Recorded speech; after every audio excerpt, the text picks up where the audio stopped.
भज गोविंदम भज गोविंदम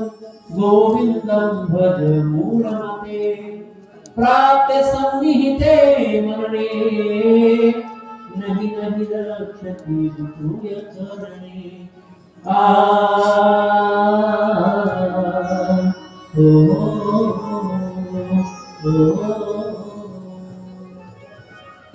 काम शुद्ध आलेला आहे ब्रह्मदेवा तप करा तप केल्यानंतर तुम्हाला तुमच्याकडे सापडेल तुमच्या वेळी ब्रह्मदेवाने तप केलं किती तप केलं वरून घेतलं की एक दिव्य 1000 वर्षापर्यंत त्यांनी एकाग्र चित्ताने तपश्चर्या केली त्यामुळे ते सर्व लोकांना अपार सृष्टीला प्रकाशित करण्यास समर्थ झाले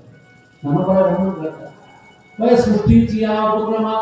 पूर्वी गा विनोत्तमा वेळाई साब्रह्मा एकला होता एकटा होता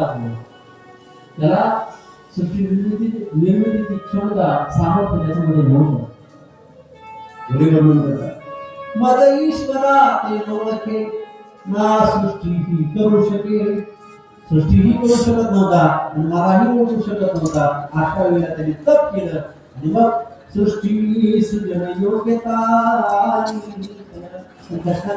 तो थोर केला एके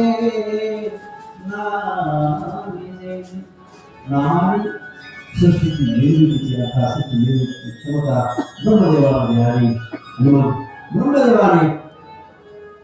तपाने प्रसन्न होऊन भगवंताने ब्रह्मदेवाला 3 लोकांचं अर्थात सृष्टीचं संपूर्ण ज्ञान दिलं आणि ते ज्ञान देताना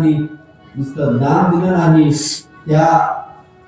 ज्ञान दिल्यानंतर ब्रह्मदेवाने सांगितलं प्रभू हा ज्ञान तुम्ही मला दिले पण सृष्टी निर्माण केल्यानंतर त्याचा अभिमान माझ्या अंतःकरणात राहून मी एक केलं माणसं बऱ्याचदा मी शब्द वापरतात मी होतो म्हणून झालं माझ्यामुळे झालं मी होतो म्हणून घड झालं मी होतो म्हणून की मी आहे